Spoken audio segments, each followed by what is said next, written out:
right, welcome back, everyone, for another episode of Dollar Bin Digging. This is the video and article that I do for comicbookinvest.com, where I talk about those books you can probably still find tucked away in those dollar bins, the discount boxes, your cheap boxes, wherever you're doing your cheap comic book hunting, whether it be at your LCS, half-price books, yard sales, flea markets, wherever. These are some titles you might be able to pick up if you go in searching. This, some stuff based off of the recent news, rumors, announcements, and most importantly, things going on in the actual comic books that came out this week. Hopefully you're enjoying this series as well as everything else here on the channel. Please let me know what you think in the comments down below. Make sure that you like, you subscribe, you hit the alert button so you don't miss anything. Keep telling your friends so we can keep growing the channel. And if you want to see this week's selection of books, just hang on for a few seconds and I'll be right back.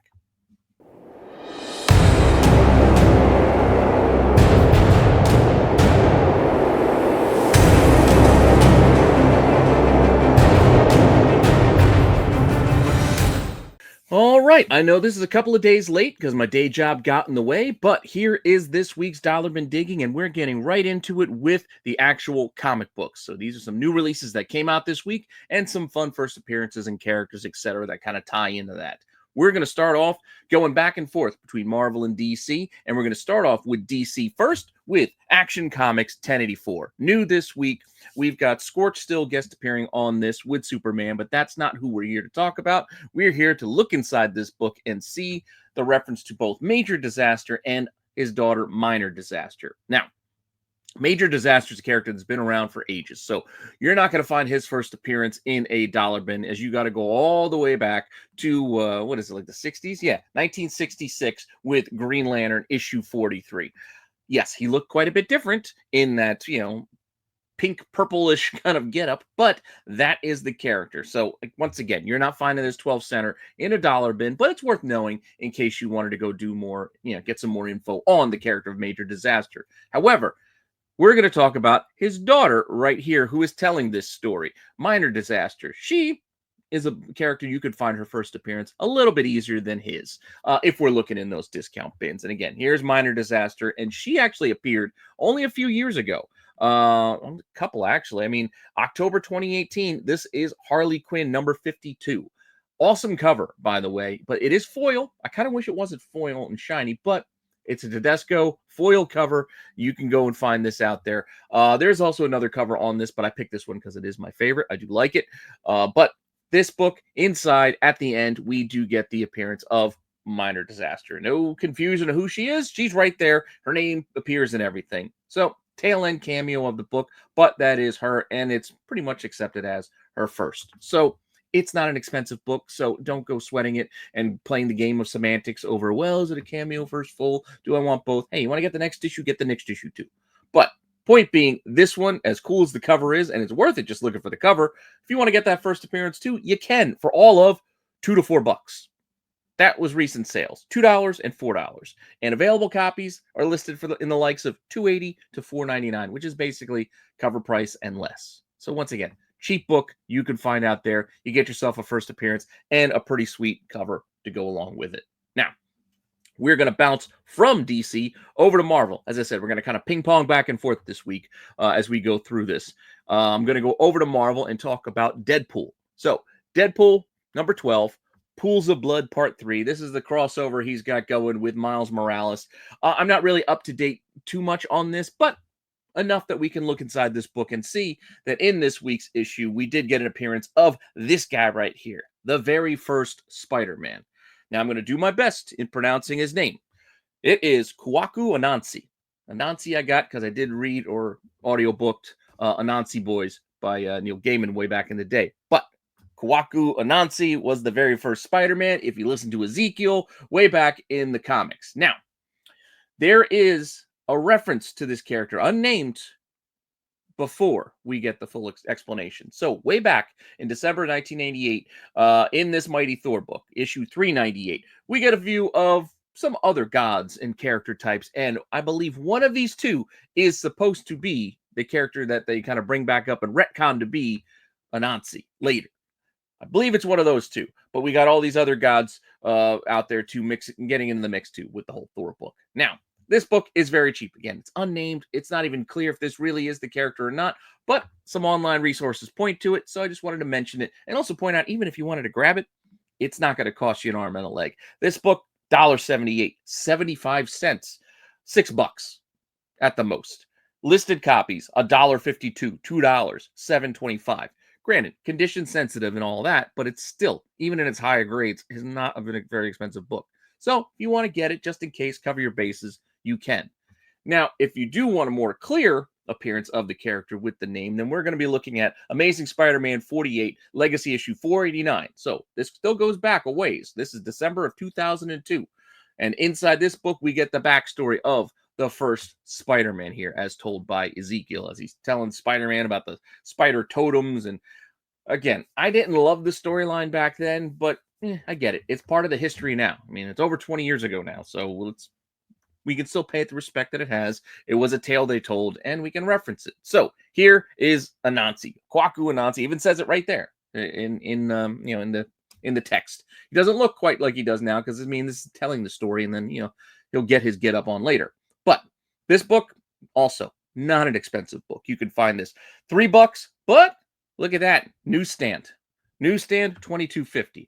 Why is that the case? Well, in the 2000s, newsstands are harder to find, and people will pay a premium for them. So keep that in mind. Granted, listed copies are only around $3-4 for a regular direct edition, but you find a newsie, you might make yourself an extra few bucks. So pay attention to that barcode.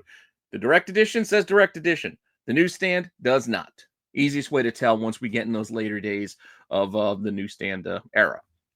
I mean, granted, I think they still lasted for a couple more years beyond this. I mean, I think it went to the 2014 thereabouts, somewhere in that range. We still got to the 2010s before newsstands kind of went away. But even in 2002, they were tough. With that said, before we move on to the rest of the books this week, I want to remind any of you out there who haven't tried Whatnot yet, now's your chance. Use my link below to sign up and get yourselves a free $15 on your first purchase. That's $15 to spend on whatever you want with whomever you want. No strings attached. You help out the channel and you get yourself something nice just for trying out Whatnot. Now, I'm probably going to find my way back there soon. I just got to get some books together and get it all set up and ready to go. It is kind of fun to do the live auctions, talk about comics live and interact with the buyers and potential buyers out there. It is kind of a fun little platform. So again, if you haven't tried it yet, give it a shot. Get yourself $15. Now, moving on, we're going to go back to DC now. Back to DC, talk about our next issue that came out this past week, and that was Batman Dark Patterns. I've been talking about wanting a more detective-focused Batman for a while now, and they're trying to give us that a little bit here with this Dark Patterns series, so I'm going to give it a little bit more leeway. I didn't love the first story arc with the guy with all the nails in his head, but here we have a new villain or foe to go for this next story arc, and that is revealed here in this issue that it is Scarface. Not exactly the ventriloquist, but Scarface. You got to read the story to really get it, to get what I'm explaining here. But Scarface as a character goes with the ventriloquist. Both appeared at the same time anyway. And Scarface, the dummy, yes, the dummy, and persona all of his own. This character first appeared in Detective Comics 583. You probably recognize this cover. It did get hot once before. They did a homage to it somewhat recently with the different Batmen, with the Clooney's and the Val Kilmers, etc. But back in November 1987 is when we were introduced to the character of Scarface and the ventriloquist, basically together. Now, this book is actually a little pricier than you might expect, so could be tough to find, but it's good to know and look for it in those dollar bins also for that reason, and you get the first appearance to go with it. But $15 to $25 have been some recent sales, well, actually $26.09, and listings $20, $22, $30. So once again, this isn't a cheap book. This is one of Batman's rogues. Now, I wouldn't say ventriloquist is up there with Riddler and Penguin or anything, but still, he's one of Batman's rogues, and as such, this book has gained a little bit of ground over the years. So it has some value to it inherently already. Now, keep an eye out for it. You never know what you might stumble across. I figured I'd let you know while we were doing this thing. Now, going to go from DC back on over to Marvel now. With Marvel, we're going to look at West Coast Avengers number 5. This is going to get a little bit deeper into the woods as we get later on in the show. I like to do a little bit more deeper dives and deeper digging. And here, we're going to get our first start with it with West Coast Avengers 5, as we're looking at, right on the cover, this character here. Now, probably looks familiar to you. This is the current Flag Smasher. Flag Smasher. I know it's probably a name you recognize. We can go all the way back to the very first appearance of the Flag Smasher, which was Carl Morgenthau, if I'm saying that right.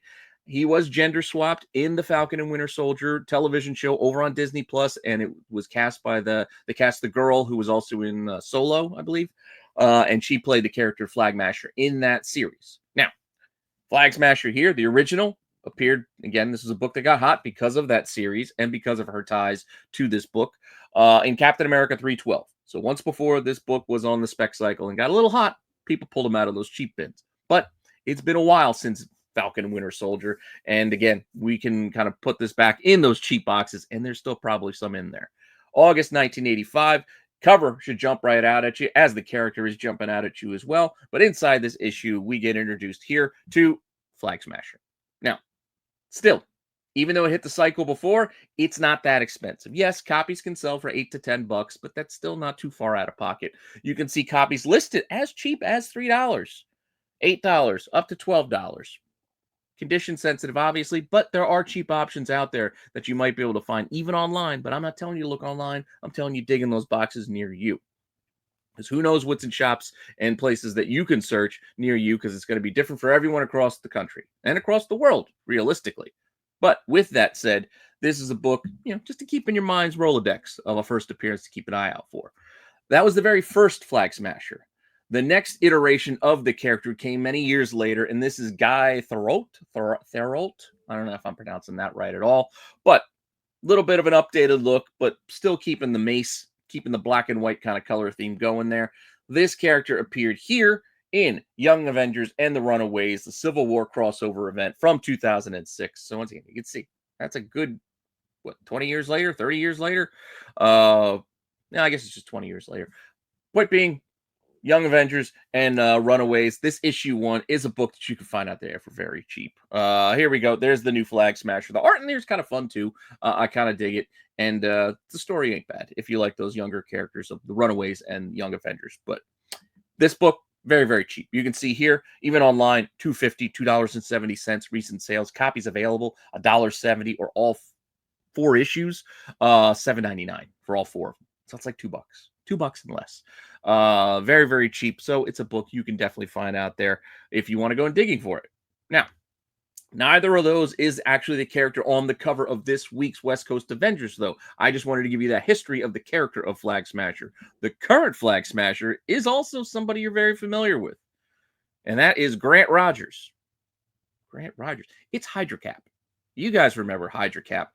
Granted, I don't want to get into the whole rigmarole of how this happened. You've got Kobik and that weird separate side pocket universe, and then you had Hydra Cap being created and with alternate history pulled from another universe, but now he's in ours. He decided to change his name.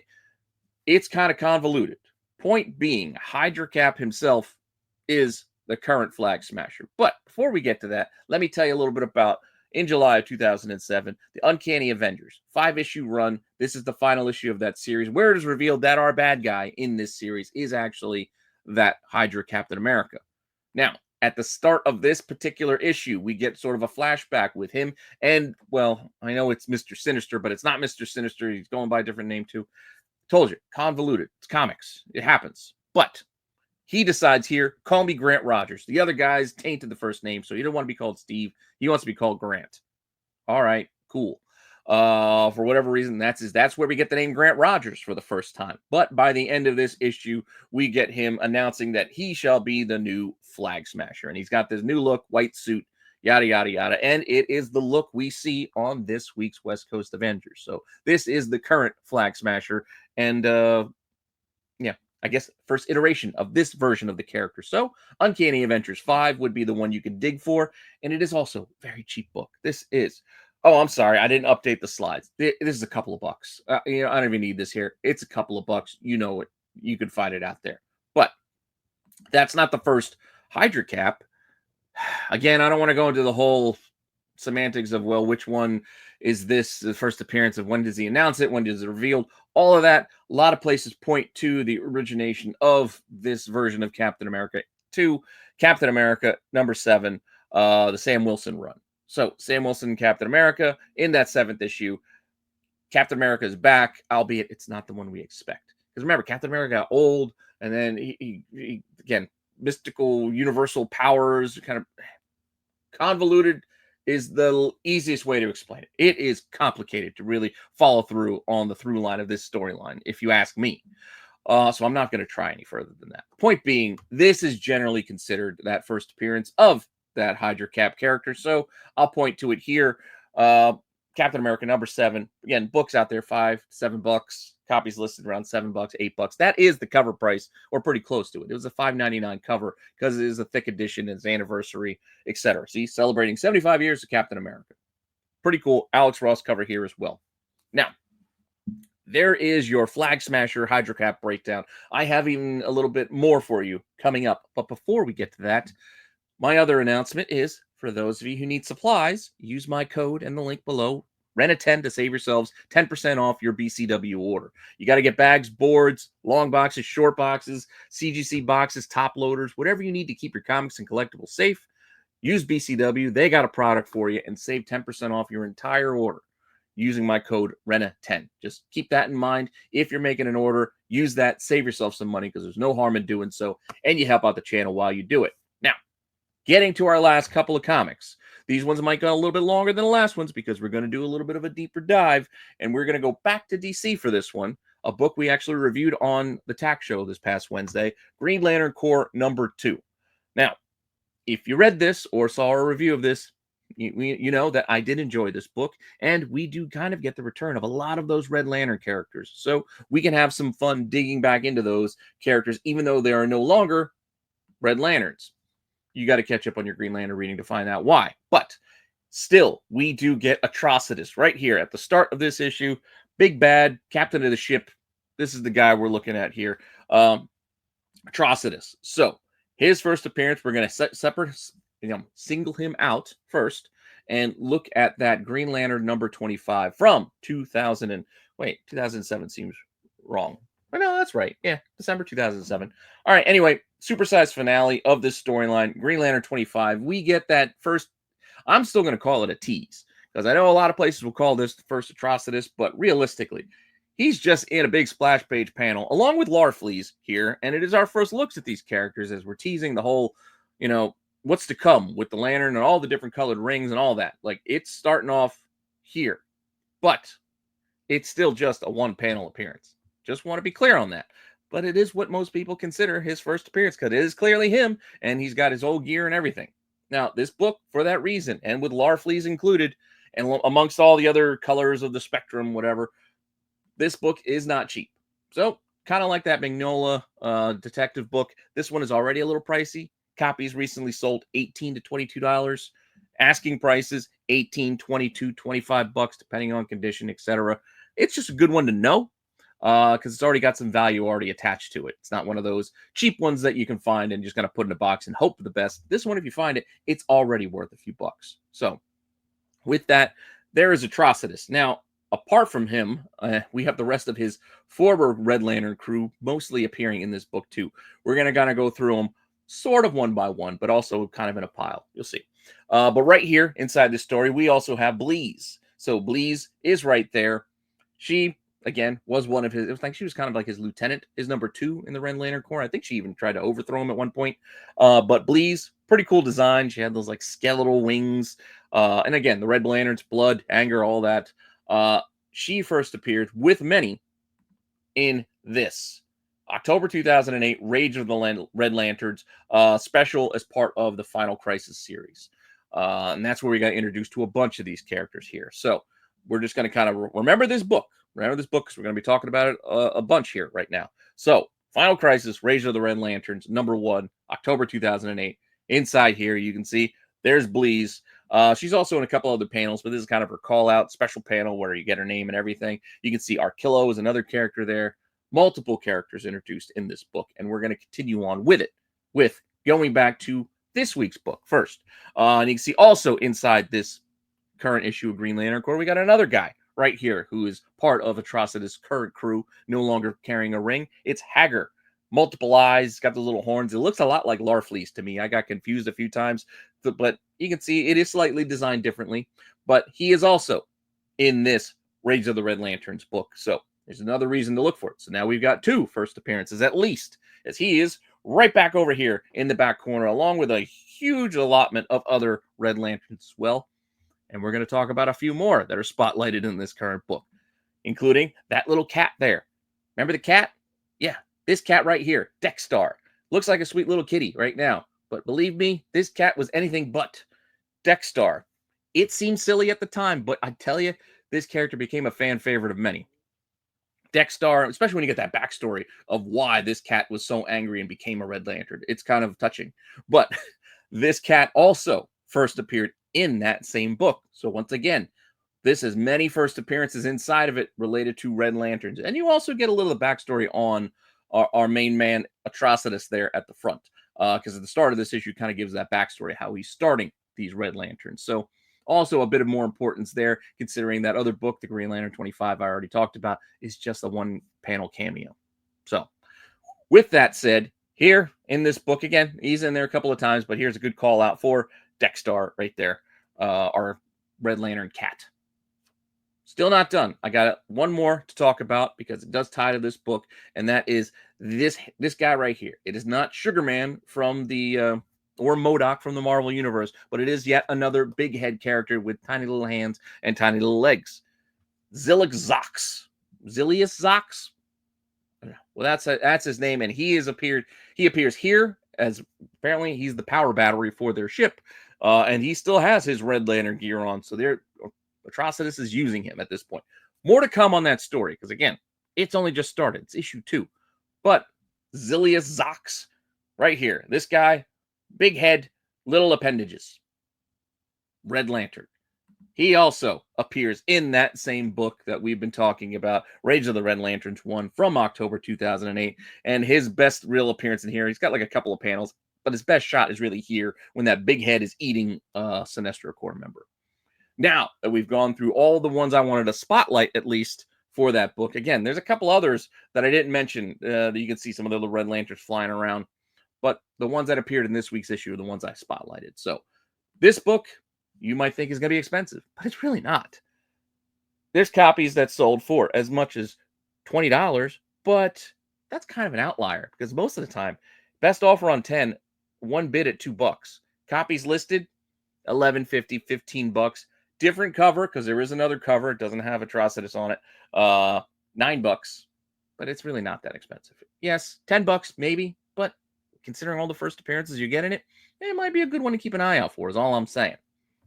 Now, before we, close the book here on that Green Lantern Corps issue 2 that just came out, I got one more to talk about, and that was this guy back here.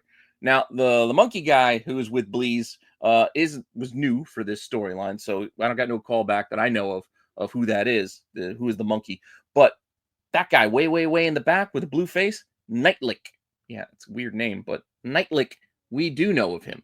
He has appeared before. Yes, with this weird big blue face, kind of looks like a Hellraiser character, one of the Cenobites or whatever the heck they were called. I can't really remember. But he first appears once the Red Lanterns got their own title, and that was Red Lanterns #1 in 2011. So again, following that whole Green Lantern story arc with all the different lights and different colors of the spectrum, yada, yada, basically, we got some spin-off titles, including Red Lanterns getting their own title. September 2011, he's in here amongst the pack, and we see some more of the familiar faces. Look, we got Bleez there. We got Zilius Zox back there too, etc. Hey, look, there's even Hager down below in that one panel. But this guy right here with the blue, that's Night-Lik at the end of this book. There would be his first. Also, a book that's not that expensive, really, when you think about it. $2.70, $3. Not pricey. Recent sales. Copies listed, $2.70, $3. There's one listed for $10, but hey, most of the copies are just a couple of bucks. So very cheap book if you want to go and hunt for it. Now, that's my last DC of the week. I got one more book to talk about, and it is with Marvel, and that is Iron Man, #6. So, the Insurgent Iron Man. I don't think that's the official title of this, but it is the fun little tagline they added. It's kind of like when they added Uncanny to X-Men before they officially changed the title to Uncanny X-Men, dozens of issues later. But Iron Man. So this is part 1 of this new storyline, and inside this book is a team we've seen before, the Winter Guard. Basically Russia's superhero team. That's the easiest way to explain who the Winter Guard is. But there we are. Granted, this is the current lineup that shows up in this, in this issue of Iron Man, but it's changed up over the years. We can go back a little bit. First, talking about this team of the Winter Guard, we can go back to December 2009 and see here there was a Hulk special that is kind of the first time I think I remember hearing the name Winter Guard for this team in this Hulk special. So you can see many of the familiar faces, familiar names there with the Big Bear, Ursa Major, etc. This book, very, very cheap. You could find it. Look, $4, $3.50 gets you 3 issues. So it's not just this issue. You get a couple other comics as well. And then copies asking $4, $5, up to $10. Again, not pricey for this one shot, but it's one you can go and dig for if you want to get some Winter Guard history. You probably remember the more recent appearance of these characters here from August 2021. Again, still a lot of the same faces, but this one was headlined by Yelena Belova. This more tied into the Black Widow movie. So that's why we got kind of a revamped team. You had Red Guardian and her on there kind of headlining because of ties to that Black Widow movie. But this is probably the one you're going to remember because it's the most recent. You can keep an eye out for this too, because this is also a very cheap book. Look, $2 to $3, copies sold, copies listed, $2, $2.70. Not pricey at all. Something you can find out there. And the series itself only ran like 4 or 5 issues, so you could probably find the whole thing if you wanted to go and digging for it. Dialing it back further, though, before they were called the Winter Guard, another fun book you can look for that still kind of has the nuts and bolts main characters of this team involved. We're talking Crimson Dynamo, the Ursa Major, Vanguard, etc. We can go back to the 90s for this book. And I know I've talked about this one before on Dollarman Digging, but it doesn't hurt to throw it out there again. November 1992, this special edition Soviet Super Soldiers one-shot. That's a lot of alliteration, but it's a book you can find out there. I know you can find it because I've found it plenty of times. This book is also cheap, and you can see most of the team right there on the cover as well, so I'm not going to run through all of them. I mean, Dark Star's kind of left off of a lot of the current editions, but once again, I'm sorry, I didn't get it's a couple of bucks. I'm sorry. Again, ran short on time this week, so some of my slides are a little off. I apologize, but the point being, this is a very cheap book that you could find out there. Now, with that said, let's get into some of the individual characters that are part of this team, because their first appearances also tie in with the very first appearance of this Super Soviet Soldier team. Soviet Super Soldier? Yeah. That being, let's start here with the Big Bear. You probably notice him first and foremost. I mean, apart from all the red, again, Soviet Union, the Big Bear character probably stands out amongst the bunch as one you always recognize when you see this group together. This is this guy right here, Ursa Major. So Ursa Major, also referenced in the Black Widow movie, but wasn't exactly him. But he first appeared when this team first appeared, way, way back in the Incredible Hulk 258. Right there on the cover with the rest of the original squad in December 1980. Now, I know what you're thinking. Book from 1980 is probably expensive. Really isn't. Apart from being on the cover, they're also right here inside the guts of this book. So there's our Ursa Major character just throwing down amongst with his own teammates. Book is not expensive. Look, copies have sold as recently as $5, $6. Yes, up to 20. Copies listed, $6, $13, $22. Depending on grade and depending on the lister, you can find copies out there. That's all I'm saying. It's not going to be like, hey, it's a $50 book or something. No, you can find cheaper copies out there. And especially if you go digging in those back issue bins, in those discount bins, I'm sure you can stumble across a book like this. Because, again, it doesn't have a lot of cachet with a lot of collectors. I mean, yes, it is a first appearance of the Soviet Super Soldiers. But beyond that, I don't know. With that said, let's look at the rest of this team here and go to the next guy that was in that big panel shot. And the big red guy there, that is Crimson Dynamo. There have been multiple Crimson Dynamos throughout the years. I've done it before. I'm not doing it today, running through all their different names. The current one that I believe that they're using here is Dmitry Bukharin. That's the one we're going to focus in on, but there were a couple of others that we could look back on, I believe. But this guy first showed up in Iron Man, an Iron Man 109 to be precise, back in January of 1978. You can see him right here inside this book. Boom. Cool, right? There he is. So there is our Crimson Dynamo character that we can tie back into. Now, I'm not going to give you pricing on this book because he's not the only one that first appears in this Iron Man book. Also, you might have seen in that panel, this guy here with the shield. Or did you? Not exactly, because this character is called Vanguard, And yes, he looks kind of like a Soviet Captain America. He's got a shield and everything. That's kind of what Red Guardian's look was. But they kind of given it to Vanguard over the years. But back then, that's not what he looked like. He was still Vanguard, but inside this, the Vanguard was this guy with the hammer. Looked more Thor-like on the cover of Iron Man than he did in the other book. So he is actually on the cover and inside the book here. Boom, there. He's got the red sickle on his outfit. I mean, he's got the big blue cape. Like I said, he has more of a Thor kind of quality to him, but then he knocks off Captain America in later years. But that's Vanguard. And his sister was Dark Star, who's also flying around the cover with the blonde hair. But she's not part of that current squad that was featured this week, so that's why we're not talking about her. But with those two appearances of those two characters here, we can talk now about the prices on Invincible Iron Man 109, which is $5, $6, $7. Again, not expensive. Copies listed $4, $7, $10, and you get a couple of firsts. Not the worst thing in the world. With that said, I got one more character for you before we can wrap it up today, and that is her right here. I believe the current team leader of the Winter Guard, Red Widow. Like I said before, that one title had Yelena Belova. She's kind of been replaced. So we do have a different Widow running the squad here. And Red Widow is a newer addition to comic fandom and whatnot. And she first appeared here in Avengers number 10 from 2018. So not that long ago. So November 2018, Avengers 10, Legacy issue 700. Multiple covers on this title. It did have a higher price tag because it is an oversized edition of $6. So keep that in mind too when you're digging in the discount bins and cheap boxes. Maybe you find it for $1, maybe it's a couple of bucks. Who knows? But she first appears very clearly right here. Look, even got a name drop and everything. You got a whole paragraph thing setting her up. Red Widow, boom, right there. And you can see the rest of the squad there as part of the storyline too. So you got Vanguard right there. There's Dark Star, who again I skipped before because she wasn't in that picture on Iron Man. But this Avengers book, also not expensive. Its cover price or less. Yes, the cover price was $6, but copies have sold as cheap as $250 recently. And again, I'm sorry for the display, but you get it. Cover price and less is what we're looking at here, and it's the first appearance you can find. With that said, sorry this was haphazard, but I did want to get you a dollar bin digging out this week, despite the fact that I had to delay it by a couple of days, and it still had its issues, but hopefully you didn't mind it all that much, because again, I'm a one-man show when I do shows like this, so sometimes I make little mistakes. Hopefully you're okay with that. With that said, if you like to correct any of my mistakes, I do not take it to heart. Feel free to make any additions or points of correction down below in the comments. And with that all said, I got plenty more content coming your way, so I will see you all later. All right?